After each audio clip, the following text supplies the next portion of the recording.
कितना सुंदर संवाद है कि देवऋषि नारद को जब गुरु मिल गए थे और मिलने के बाद में देवऋषि नारद ने जो ज्ञान प्राप्त करा था, तो उसकी नारद जी महाराज की जो ज्योतिषी गुरु के पास में जो चालू हुई, भारत की भूमि के जितने ज्योतिष शास्त्री हैं, भारत की भूमि के जितने ज्योतिषी करने वाले हैं, ये इन सबके लिए नारद गुरु है, क्योंकि नारद के बराबर कोई नहीं हो सकता। सबसे बड़ा ज्योतिष शास्त्र नारद जी महाराज से ही प्राप्त हुआ, सबसे बड़ा ज्योतिष शास्त्र। 22,000 श्लोक नारद पुराण में हैं, जिसमें से महाराज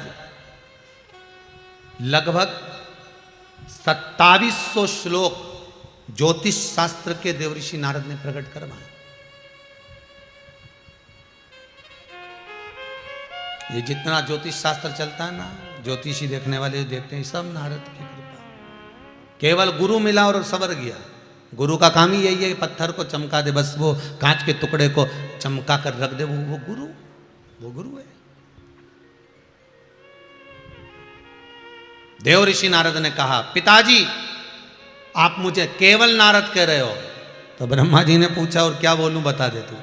तो नारद जी बोले कि आप मुझे केवल नारद बोल रहे हो? हाँ, अब तू बता क्या चाहता। तो कि आप केवल नारद ना बोलिए, मुझे बस एक बात और याद रख लो कि मेरा नाम देवऋषि नारद है, मैं देवऋषि हूं।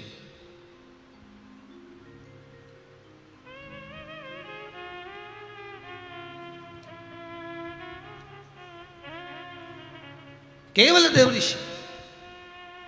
और जितने यहां पर बैठे हैं 33 कोटि देवता, ये मेरा सम्मान करते हैं, आदर करते हैं, देवऋषि नारद के कर पुकारते हैं। भगवान ब्रह्मा जी के मन में आ गया, बस दिक्कत तो यही है ना, दिक्कत तो यही है। जो अहंकार अगर एक बार आ गया तो टूटने में बहुत समय लगता है महाराज, बहुत समय लगता है। अहंकार को तोड़ने में बहुत समय लगता है।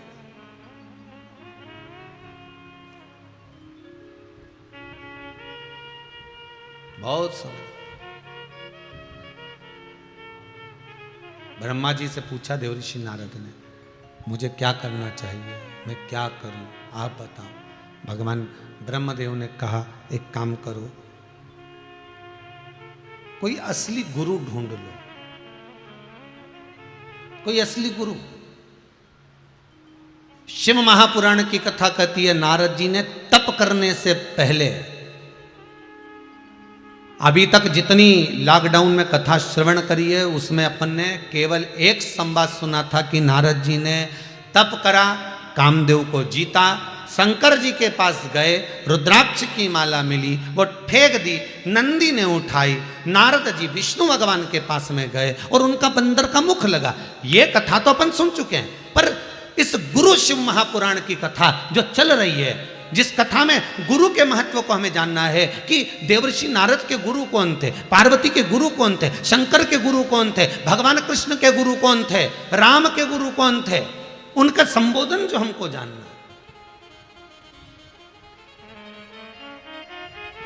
नंदी के गुरु कौन, श्री हनुमान जी के गुरु कौन, गणेश जी महाराज के गुरु कौन, कार्तिकेय के गुरु कौन, शिव जी के गले में जो सर्प पड़ा है सर्प के गुरु कौन, भगवान विष्णु के गुरु कौन। कोई तुमसे पूछ ले इनके गुरु हैं कौन, उनका संबोधन सुनाइए, जरा लेकर आइए कि इनके गुरु हैं कौन, आखिर कौन गुरु है, वो संबोधन को सुनना चाहिए।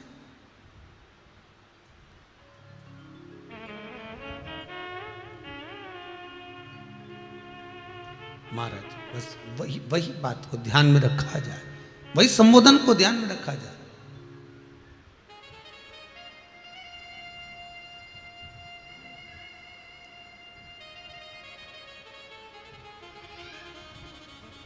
जाइए गुरु मंत्र ले लो, कोई असली गुरु मिल जाए जीवन में तो मंत्र जरूर ले लो।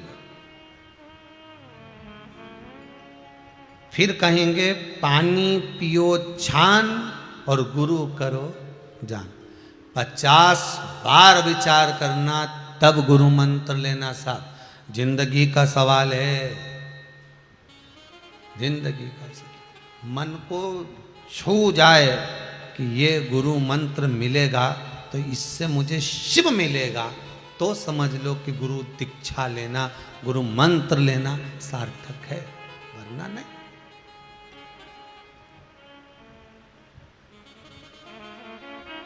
वो भी असली मिले, असली गुरु। और असली गुरु आज के जमाने में लोगों को असली घी नहीं मिले तो गुरु कहां से मिलेगा? यहां तो किसी से कह दो साहब हमको 5 किलो असली घी चाहिए, जितना का भाव बोलेगा उतना का लेके आएंगे हम, परंतु हमको असली चाहिए। तो भी असली ढूंढने जाओ तो भी उसमें कहीं ना कहीं तो मिलावट हो ही जाए। असली घी नहीं मिले तो गुरु कहाँ से मिलेगा? होता है एक भैरू जी का ओटला, वहाँ पर बहुत सारे इतने बड़े बड़े पत्थर रखे, सब पे सिंदूर पूता, सब पे बरक लगी, सब पे माला चढ़ी। किसी ने पूछा, पढ़ा लिखा लड़का आया, उसने अपने पिताजी से पूछा, पिताजी बोले बोल बेटा ये कौन सा ओटला है, ये पेड़ के नीचे इतने सारे पत्थर, इस पे सिंदूर पुता, ये कौन है? तो पिताजी बोले बेटा ये अपने गांव के भैरू जी हैं। भैरू? हाँ, चलो प्रणाम करो। बेटे ने प्रणाम कर लिया। फिर बेटे ने प्रश्न किया, पिताजी इतने साले भैरू रखे हैं, सब पे सिंदूर पुता है, सब पे माला चढ़ी है, सब पे बरक लगी है, इसमें असली भैरू कौन सा है? पिताजी भी सिर खुजाने लगे, इसमें असली कौन सा है? इतने बड़े बड़े बड़े बड़े पत्थर रखे हैं, सब पे सिंदूर पुता है, सब पे बरक लगा है, असली भैरू कौन सा? तो पिताजी बोले बेटा हमको तो नहीं मालूम, हमने जब से देखा नहीं इतना सारा भैरू देखा, पूरे पेड़ के नीचे इतने सारे होटले पे जो रखे नहीं, ढेर सारा भैरू रखे।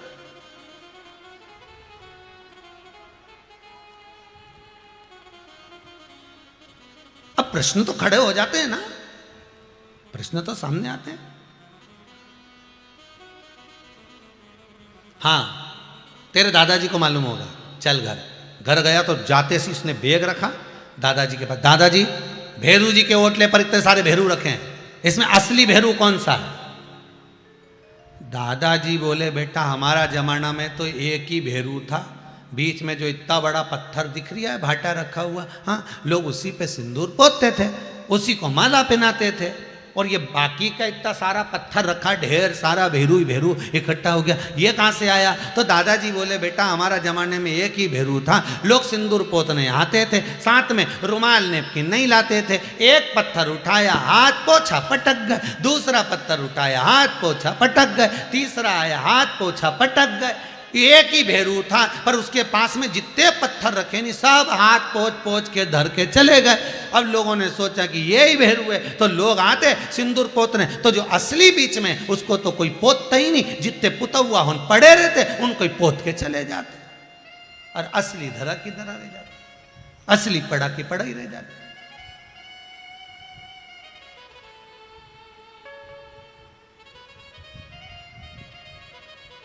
असली भैरू कौन सा है? तो कहा बीच में जो है बस, बाकी के वो तो पूछा हुआ है, सब हाथ पोछ पोछ के पटक गए, उसी पे लोग सिंदूर पोत दिया। बस यही जीवन है। असली सतगुरु को पहचानना, असली गुरु को जानना बहुत कठिन है। संसार में इतने गुरु हो जाएंगे, इतने गुरु हो गए, इतने गुरु हो गए कि ढेर के भाव में मिल जाए, पर असली कैसे मिलेगा? असली ढूंढो।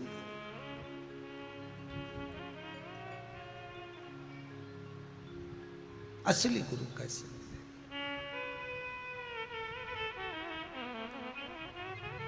गुरु बिन ज्ञान न उपजे, गुरु बिन संशय ना मिटे, गुरु बिन भक्ति ना मिले, गुरु बिन मुक्ति ना मिले।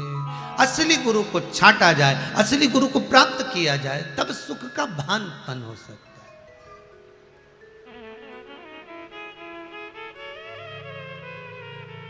जाओ, देव ऋषि नारद असली गुरु ढूंढने जा रहे हैं। कितने दिन लग गए नारद जी को, भ्रमण करते करते करते करते करते करते नारद जी वापिस आ गए। ब्रह्मा जी बैठे थे कमल के पुष्प के ऊपर, ब्रह्मा जी के पास में जाकर देव ऋषि नारद ने हाथ जोड़कर निवेदन करा, पिताजी बोले नारद तू आ गया, गुरु मंत्र ले लिया तूने? नारद जी बोले सारे जमाने के गुरुओं को देख कर आया, पर मेरे सामने सब फीके थे, कोई के भीतर कुछ था, कोई के भीतर कुछ था, इसलिए मैंने गुरु मंत्र नहीं लिया। यही तो अभिमतता है। भगवान कृष्ण ने दुर्योधन और युधिष्ठिर दोनों को भेजा। दुर्योधन जा, पूरी हस्तिनापुर में से किसी एक व्यक्ति, अच्छे व्यक्ति को ढूंढ कर लेकर आ। और युधिष्ठिर से भगवान कृष्ण ने कहा, पूरी हस्तिनापुर में से किसी एक बुरे व्यक्ति को ढूंढ कर लेकर आ। किसी एक बुरे व्यक्ति को ढूंढ कर लेकर आ। दुर्योधन अच्छा ढूंढने जा रहा है, युधिष्ठिर बुरा ढूंढने जा रहा है। कई दिनों तक ढूंढता रहा दुर्योधन, पर कोई अच्छा नहीं मिला। और युधिष्ठिर कई दिनों तक ढूंढता रहा, कोई बुरा नहीं मिला। कारण क्या था? दुर्योधन जितनों को देखता था उसमें कुछ ना कुछ बुराई ढूंढ लेता था, और युधिष्ठिर जितनों को देखता था उसमें कुछ ना कुछ अच्छा ही देख लेता था।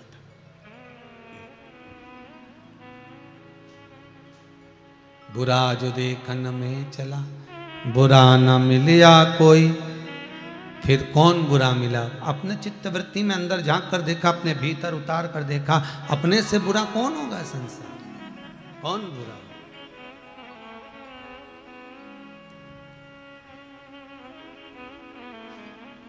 कौन बुरा? अच्छे को अच्छे मिलते, बुरे को सब बुरे मिलते। आप जैसा देखेंगे, आप जैसा प्राप्त करेंगे वैसा मिल जाएगा। आपका स्वभाव जैसा होगा, सामने वाला व्यक्ति वैसा मिलते चले जाएगा। देव ऋषि नारद कहने लगे, मैं सारी दुनिया में घूम कर आया, सारी दुनिया में दौड़ कर आया, कोई मेरे को गुरु ही नहीं मिला। मैं किसको गुरु बनाऊं? मेरे को तो कोई गुरु मिलता ही नहीं है। इतने में ब्रह्मा जी ने भगवान विष्णु की साक्षी में कह दिया, एक काम कर, अगर गुरु नहीं मिलता तो एक नियम लेकर जाना।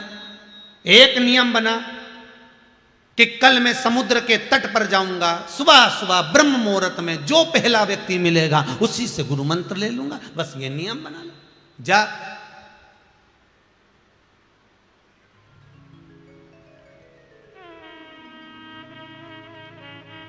ब्रह्मा जी से नारद जी ने कहा, मतलब तुम चाहते हो कि मैं गुरु मंत्र लूं? देव ऋषि नारद भी किसी को गुरु बनाए? यह हो सकता है? क्यों नहीं हो सकता? नियम बना कि अगर तुझको कोई गुरु अच्छा लग ही नहीं रहा, तुझको कोई गुरु मिल ही नहीं रहा, तो नियम बना कर जा कि सवेरे ब्रह्म मुहूर्त में जो मुझे समुद्र के तट पर मिलेगा पहला व्यक्ति, उसी से गुरु मंत्र लूंगा। चले जा। अब ये सारी जो लीला थी, ये तो भगवान महाकाल राजा उज्जैनी नरेश, मेरा कालाधिपति महाकाल ही कर रहा था, सब लीला कर रहा था। गए देव ऋषि नारद, नियम लेकर गए, जो सुबह सबसे पहले मिलेगा उसी से गुरु मंत्र लूंगा। गए, आगे जाके एक बूढ़ा सा व्यक्ति मिल गया, बूढ़ा सा था, मछुआरा था, मछली पकड़ने वाला, बड़ा बुजुर्ग, वही मिला। हाथ कांप रहे थे, थर थर, काला सा स्वरूप था, लंबे लंबे बाल थे, दांत आगे के दो लंबे से निकले हुए थे, कानों में थोड़े कुंडल पड़े हुए थे, आंखें पूरी भयंकर हो रही थी चेहरे के साथ। और वही मिल गया। देव ऋषि नारद ने उनको देखा और देखते से हाथ जोड़कर कहा, आप मुझे पहचानते हो? अब ये बोलने की क्या जरूरत है कि पहचानते हो? तुम्हें तो मंत्र लेना ही नहीं, तुम्हें तो मंत्र से मतलब है, पर पहचानते हो तुम मुझको? वो बूढ़ा व्यक्ति बोला, हाँ मैं तुम्हें पहचानता हूं, तुम देव ऋषि नारद जैसे दिख रहे हो, पर यह पक्का नहीं है कि तुम देव ऋषि नारद हो।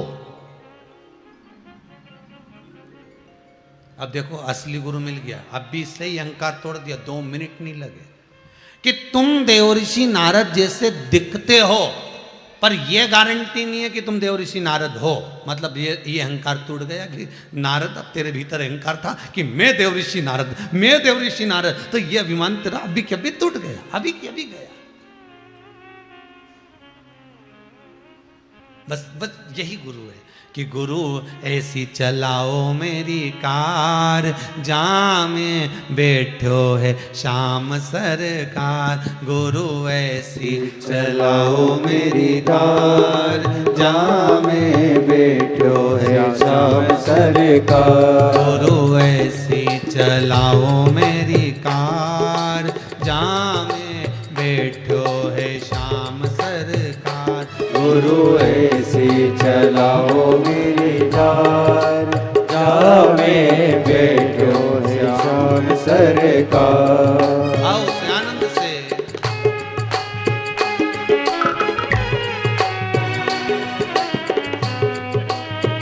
जय हो, जय हो।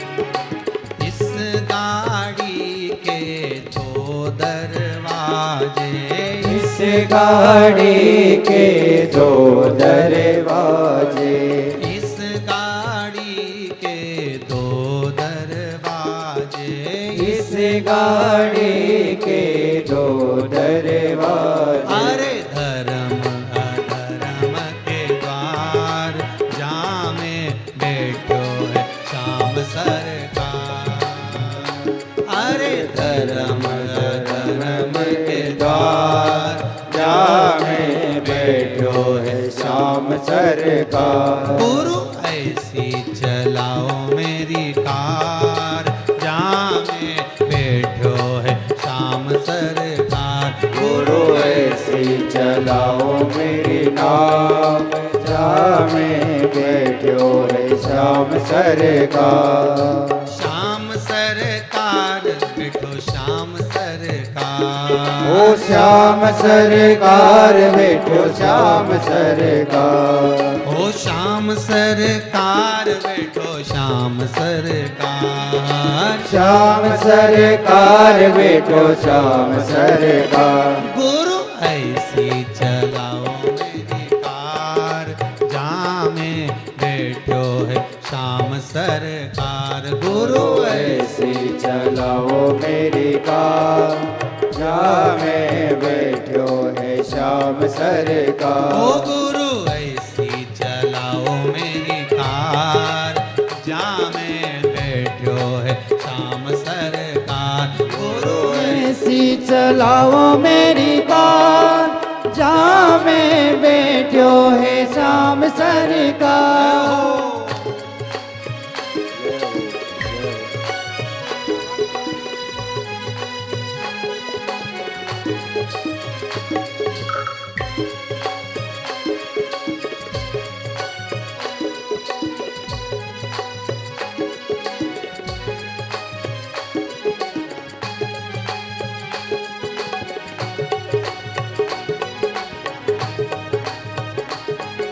हरि बोल।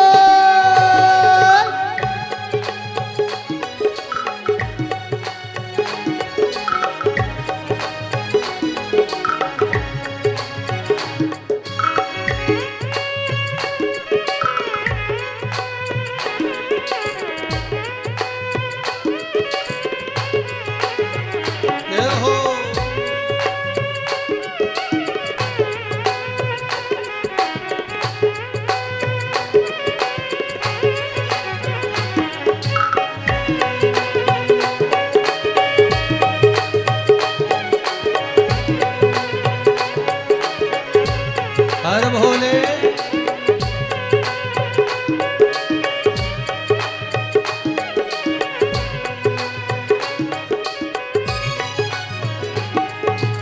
इस गाड़ी का एक ड्राइवर, इस गाड़ी का एक ड्राइवर। ओ इस गाड़ी का एक ड्राइवर, इस गाड़ी का एक डिलेवर। मेरी बुद्धि में बैठो सरकार, जामे बैठो है शाम सरकार। गुरु ऐसी चलाओ मेरी नार, जामे बैठो है शाम सरकार। गुरु ऐसी चलाओ मेरी नार, जामे बैठो है शाम सरकार। गुरु ऐसी चलाओ मेरी कार, जामे बैठो है शाम सरकार। ओ श्याम सरकार मेरो श्याम सरकार। ओ श्याम सरकार मेरो श्याम सरकार। ओ श्याम सरकार मेरो श्याम सरकार। ओ श्याम सरकार मेरो श्याम सरकार।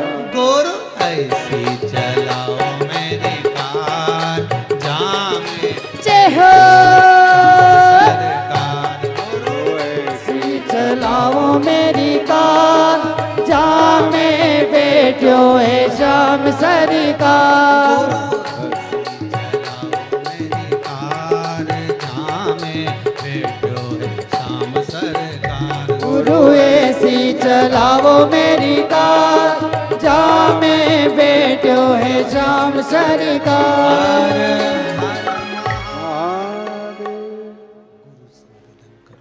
परमात्मा से निवेदन करो, बुजुर्ग के रूप में, बूढ़े के रूप में।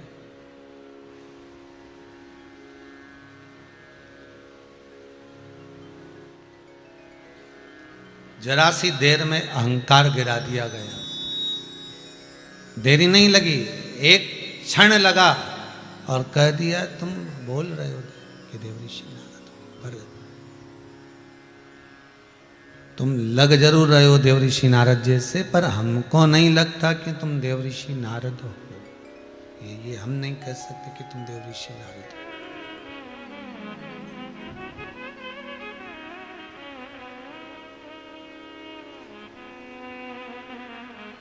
हमको नहीं लगता।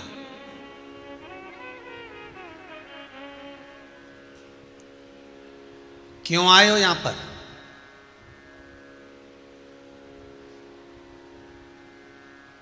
किस लिए आए हो? आपसे गुरु मंत्र लेना है।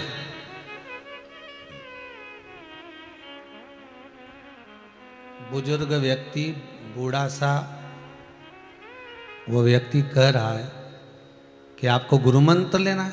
हाँ,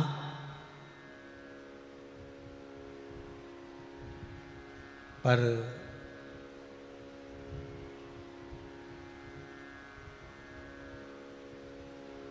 हमको तो कोई मंत्र आता ही नहीं है जो हम आपको दे दें।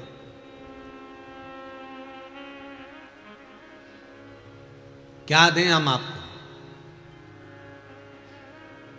देव ऋषि नारद ने कहा, एक बात सुनिए बहुत अच्छे से, आप कोई साधारण चेले के गुरु नहीं बन रहे हो, देव ऋषि नारद के गुरु बन रहे हो।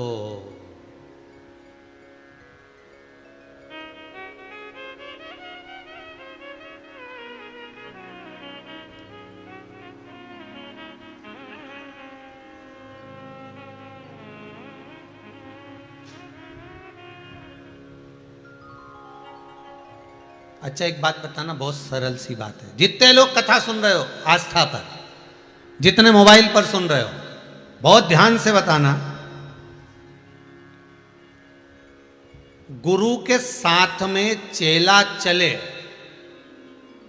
तो चेले को गौरवान्वित होना चाहिए कि नहीं होना चाहिए कि मैं मेरे गुरु जी के साथ लगा हूं, मैं मेरे गुरु जी के चरणों में लगा हूं।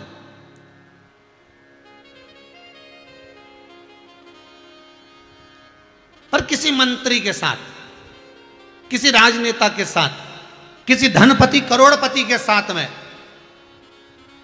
जब कोई गुरु जुड़ जाए, कोई गुरु जुड़ गया और वो गुरु उस मंत्री के साथ, उस राजनेता के साथ, वो गुरु उस मंत्री के साथ, उस राजनेता के साथ में, उस धनपति के साथ चले,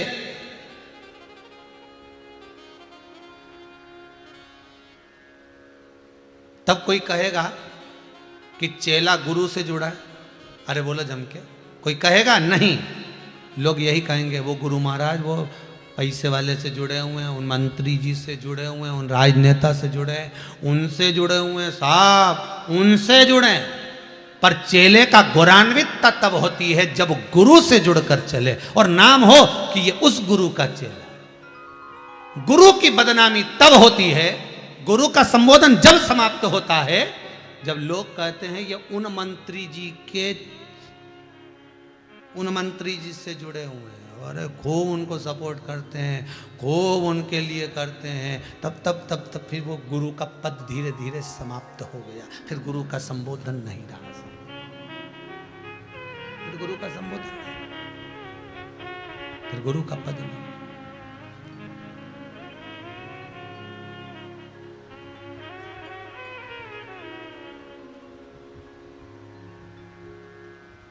कई लोग कहते हैं साहब हम कहाँ गए थे, कुबेरेश्वर धाम गए थे। अच्छा अच्छा, बहुत बढ़िया। हम इतने समय से शिव महापुराण की कथा सुन रहे हैं, हम इतने समय से श्रवण कर रहे हैं, हम इतने समय से कथा का रसस्वादन श्रवण कर रहे हैं। ओहो, हमने ये करा, हमने बहुत कुछ करा, हमें फल में। अर्थात आप शंकर से जुड़े हो, आप शिव का अनुमोदन कर रहे हो, आप शिव का स्मरण कर रहे हो, आप राम का कृष्ण का स्मरण कर रहे हो।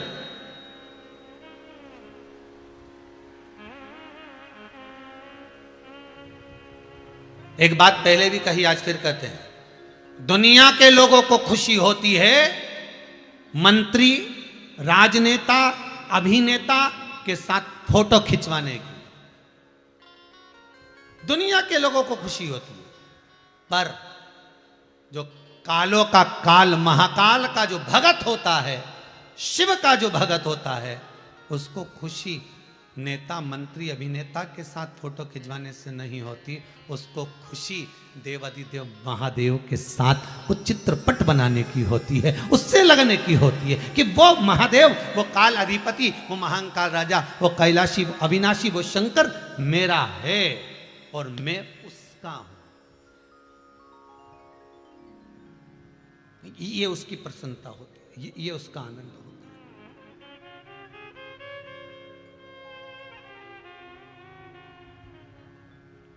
नारद जी बोल रहे हैं, आपको मालूम है आप किसके गुरु बन रहे हो? तो वो बूढ़ा व्यक्ति बोला, देख फालतू बात कर मती मेरे से, मेरे को जाना है मछली पकड़ने और यहाँ 2 घंटे से बड़बड़ कर रहा है।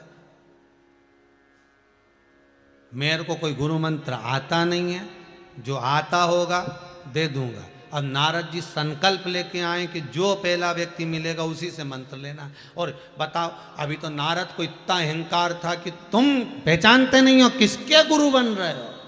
तो इतने में उसने भी कह दिया, जो बढ़िया काला काला सा बैठा था, बड़ी बड़ी आँख का, बाल भी इतने बड़े, कपड़े भी अच्छे नहीं, वो तो मछुआरा था, मछली पकड़ने वाला, एक टोपी लगाया था ऊपर से और जाल हाथ में कंधे पर पड़ा हुआ था। और इतने में नारद जी ने बोला, तुम जानते नहीं हो कि तुम किसके गुरु बन रहे हो। इतने में गुरु जी ने भी कह दिया, फालतू की बात करें मती, टाइम बर्बाद करें मती, मेरे को नाव में बैठना है, मछली पकड़ने जाना है, मुझे जाना है मछली पकड़ने के लिए, तो फालतू की बात कर मती। नारद जी ने कहा, बताओ, अपना तो भारी बेइज्जती कर दी। हम समझा रहे कि हमारे गुरु बन रहे हो।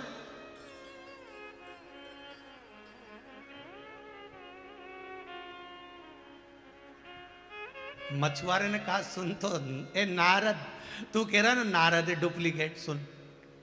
अब जैसे कहा ना डुप्लीकेट नारद, तो नारद को बहुत बड़ी मिर्ची लगी, बहुत गुस्सा है कि बता हमको कह रहा डुप्लीकेट नारद। तो नारद जी ने पूछा, तुम हमको डुप्लीकेट नारद क्यों कह रहे हो? इतना मछली पकड़ने वाला मछुआरा बोला, बताओ अगर तू देवऋषि नारद होता तो मेरे पास गुरु मंत्र लेने आता, तू तो कोई अच्छा गुरु ढूंढता।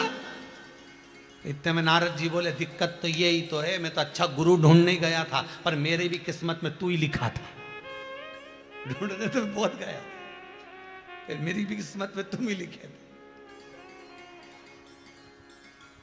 इसीलिए तो कह रहा हूं डुप्लीकेट नारद। सुन नारद, देख भाई, मंत्र तो मैं दे दूंगा जो मेरे पास में है, पर एक बात और सुन ले अच्छे से, कल से तू मेरे पास में आए और आकर मेरा फोटो मांगे, आके मेरा फोटो मांगे,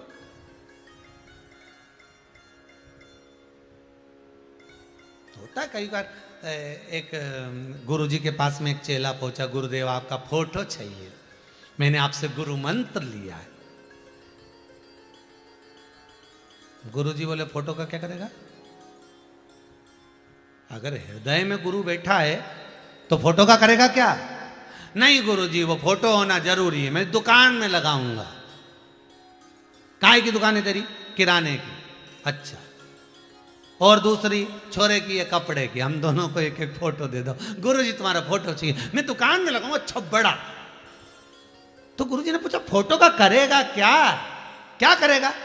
कुछ नहीं, बस आप तो फोटो दे दो। तो फिर भी गुरुजी ने पूछा आज गुरु पूर्णिमा का दिन है तो फोटो का क्या करेगा? गुरुजी ने कहा दुकान में लगाना है। तो करेगा क्या?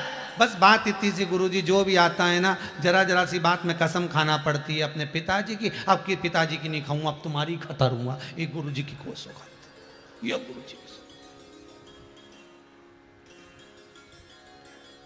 बस फोटो दे दो। तो गुरुजी ने भी सोचा मेरा ही मिला था, वो भी फोटो हमारा, और कसम खाने के लिए। बस कसम खाऊंगा, इनकी कसम।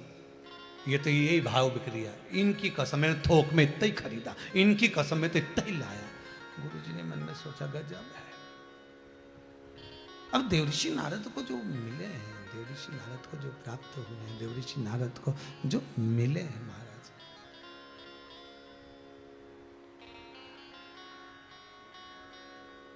देख भाई अभी तो तू थोड़ी देर बाद फोटो मांग लेगा मेरा कि मुझे फोटो दो।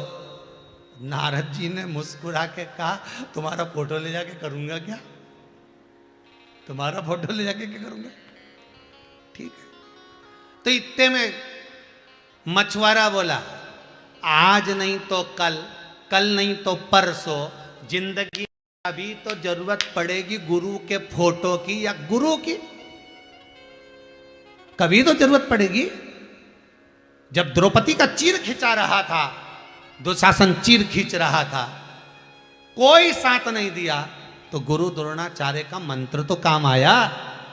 गुरु मंत्र तो काम आया। तो ऐसा गुरु तो कभी ना कभी तो तुम्हारे सामने होगा महाराज। गला पकड़ रहा है, गुरु कभी ना कभी तो तुम्हारे सम्मुख में होगा।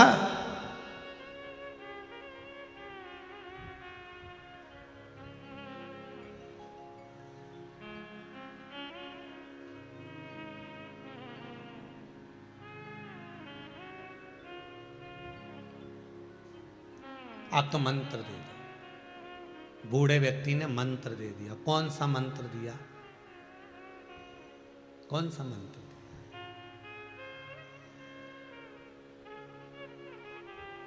ओम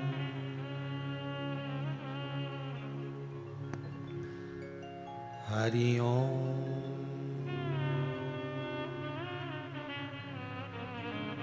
जो नारद जी के गुरु ने मंत्र दिया था वो मंत्र एक बार आप भी बोलिए। बहुत सुंदर मंत्र है, बहुत धीरे से बोलना, अंतरात्मा से बोलना, सावधान होकर। एक मछुआरा जो मंत्र दे रहा है नारद जी को, उसको 5 बार उच्चारण सभी करो। ओम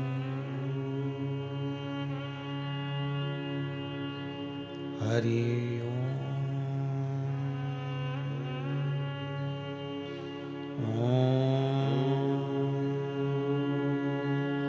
हरि ओम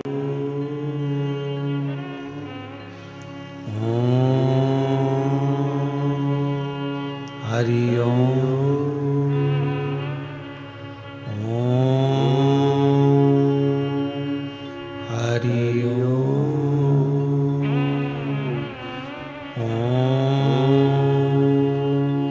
हरि ओम। 5 बार नारद जी के कानों में मंत्र दिया। नारद जी मंत्र लेकर सीधे पहुंच गए देवलोक में। सभा फिर लगी हुई थी। देवऋषि नारद जैसे ही आए, आते से ही देवऋषि नारद को देखा। देखते ही सबने पूछा नारद जी गुरु मंत्र हो गया? हो, मंत्र मिल गया? हो।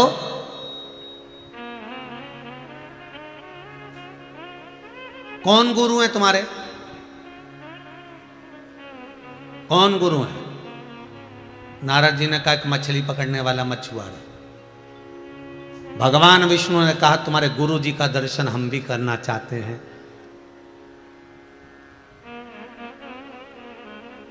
वो साधारण गुरु नहीं हो सकता जो देवऋषि नारद को मंत्र दिया है। ऐसे गुरु को प्रणाम हम भी करना चाहते हैं। नारद जाओ अपने गुरु को लेकर आओ। और उसने कह दिया था थोड़ी देर बाद फोटो मांगने आ जाएगा। गुरु गुरु होता है, सब जानता है। उसने कह दिया थोड़ी देर बाद आएगा और फोटो लेके जाएगा। जाओ तुम्हारे गुरु का दर्शन करना है, लेकर आओ। अब नारद जी जैसे घाट पे पहुंचे, समुद्र के तट पे पहुंचे तो गुरु गायब था। तो नारद जी को लगा मछली पकड़ने गया होगा तो यहीं बैठ जाता। 1 दिन 2 दिन 3 दिन। नारद पुराण कहती है कि नारद जी महाराज को कई वर्ष लग गए थे केवल उस गुरु को ढूंढने में, उस घाट पर कई वर्ष।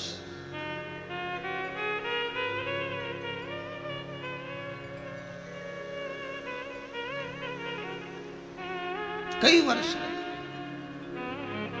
ढूंढ रहा है। देवर्षि नारद को जब नहीं मिले, शिव महापुराण की कथा कहती है, नारद पुराण की कथा कहती है, देवर्षि नारद समुद्र के तट पर तप साधना में डूब गए। जिसने जिंदगी में तप साधना करी होगी वही दूसरे को तप साधना में लगा सकते हैं। और यह प्रसंग शिव महापुराण में आता है। जिस समय चंद्रदेव को क्षय रोग हो गया, चंद्रमा की सारी काया क्षय होने लगी, गिरने लगी, उसको श्राप लग गया दक्ष प्रजापति का कि तुम रोहिणी के प्रति प्रेम ज्यादा रखते हो, बाकी की धर्म पत्नियों को नहीं देखते, तुम्हें काया का अभिमान है, तुम्हारी काया छिन्न होगी, तुम्हारी काया बेकार होगी, तुम्हारी काया टपक टपक कर नीचे गिरेगी। जब चंद्रदेव की काया जमीन पर टपक टपक कर गिरने लगी तब चंद्र रोते हुए सब दूर घूम कर आए, कोई नहीं साथ दिया। तब चंद्रदेव देवर्षि नारद के पास में गए और नारद जी से पूछा मैं क्या करूं। तो जिसने तप साधना करी थी उसी तप साधना का बल था। देवर्षि नारद ने कहा मैंने समुद्र के तट पर तप साधना करी तो मुझे गुरु मिल गया था, तू समुद्र के तट पर जाकर शंकर की आराधना कर तो तुझे शंभु मिल जाएगा। यह देवर्षि नारद ने ज्ञान दे दिया। यह देवर्षि नारद का ज्ञान तत्व था, यह देवर्षि नारद ने प्रदान कर दिया। तुम्हें मिल जाएगा,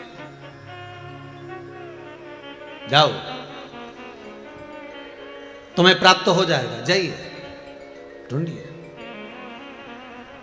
जितने तप करा होगा, जितने साधना करी होगी, जिसने भजन करा होगा, जिसने कीर्तन करा होगा, ध्यान देना, मीठा खाने वाला स्वाद बता सकता है, बहुत अच्छा बना है साहब, गुलाब जामुन बहुत जोरदार है, पर चाशनी थोड़ी सी कड़ली हो गई ना, दांत में चिपक गई।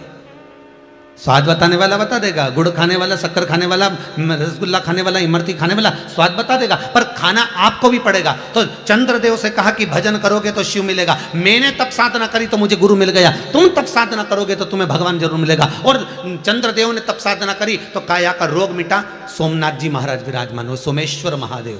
ये देवर्षि नारद ने चंद्र को बताया, चंद्र ने तप करा तो शंकर मिलेगा। ये तप साधना,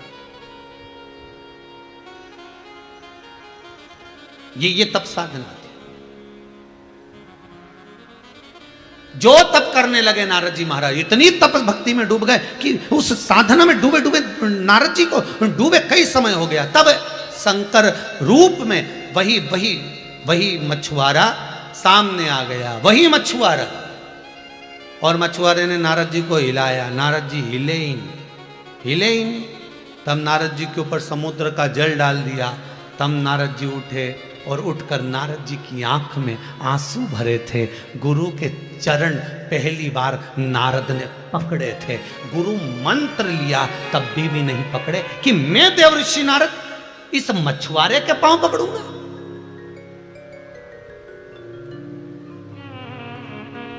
मैं देवर्षि नारद इस मछुआरे के चरण पकड़ूंगा। तब आज देवर्षि नारद की आंख में से आंसू बह रहे थे और उन्होंने मछुआरे के चरण पकड़ रखे थे। मछुआरे ने पूछ लिया क्या कर रहे हो यहां, क्या कर रहे हो यहां बैठ के, कैसे आना हो गया। नारद जी बोले आपने कहा था आपकी जरूरत पड़ी है क्या जरूरत? देवताओं को आपका दर्शन करना है, देवताओं को मेरा दर्शन करना है, तो मेरे से तो चला नहीं जाएगा, ऊपर तक कैसे जाऊंगा, देवताओं के पास तक। नारद जी ने फिर अहंकार का शब्द कह दिया, आप क्यों चिंता करते हो, मैं तुम्हें कंधे पर बिठा कर ले चलता हूं, हो गया कल्याण। आप क्यों चिंता करते हो, मैं तुम्हें कंधे पर बिठा कर ले जाऊंगा।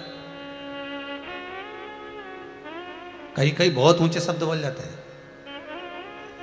गुरुजी आप मेरे यहां आओगे कि नहीं आओगे, तुम तो इतना बोलो, बाकी का मैं सब उठा ले जाऊंगा। तुम तो बोलो गुरुजी आओगे कि नहीं आओगे, बाकी का सब मैं निपट लूंगा, मैं सब ले जाऊंगा तुमको यहां से, मैं गाड़ी में मंगवाऊंगा, मैं गाड़ी भेजूंगा, मैं गाड़ी में लेके जाऊंगा। पर नहीं संबोधन तो नारद जी ने कह दिया, मैं तुम्हें कंधे पर उठा लूंगा। इतने में तो गुरुजी बोल दिए, उठा ले चल। और नारद जी बैठ गए नीचे। जब नारद जी बैठे नीचे और बैठे नारद नीचे, बीणा करताल सब एक और, उनके कंधे पे बैठ गए बूढ़े मछुआरा। जो कंधे पे बैठा, नारद जी बालू रेत में, समुद्र की रेत में धसते गए धसते गए धसते गए, इतने रह गए,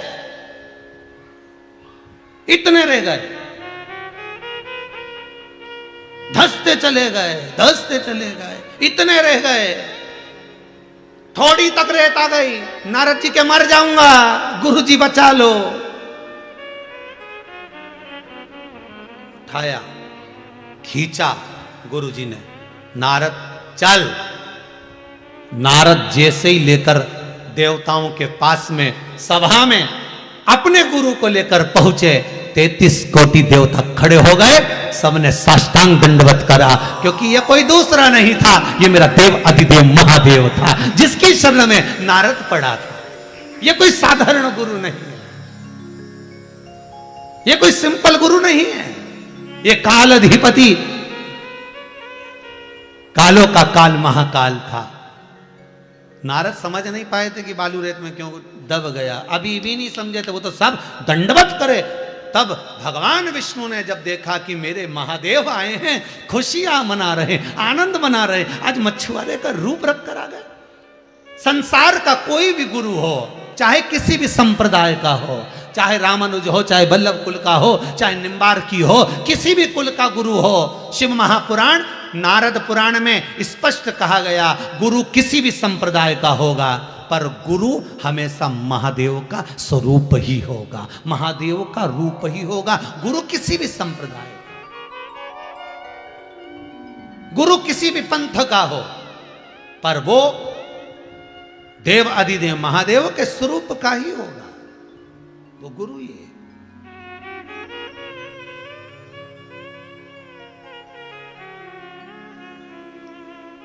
देव ऋषि नारद ने हाथ जोड़े, सारे तीर्थ धाम आपके चरणों में, हे गुरुदेव प्रणाम आपके चरणों। वो साधारण गुरु नहीं है हमारा, देव अधिदेव महादेव, काल अधिपति महाकाल है वो।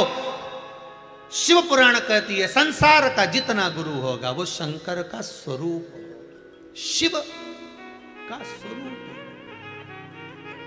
जो गुरु मंत्र दे रहा है, गुरुवाणी कर रहा है।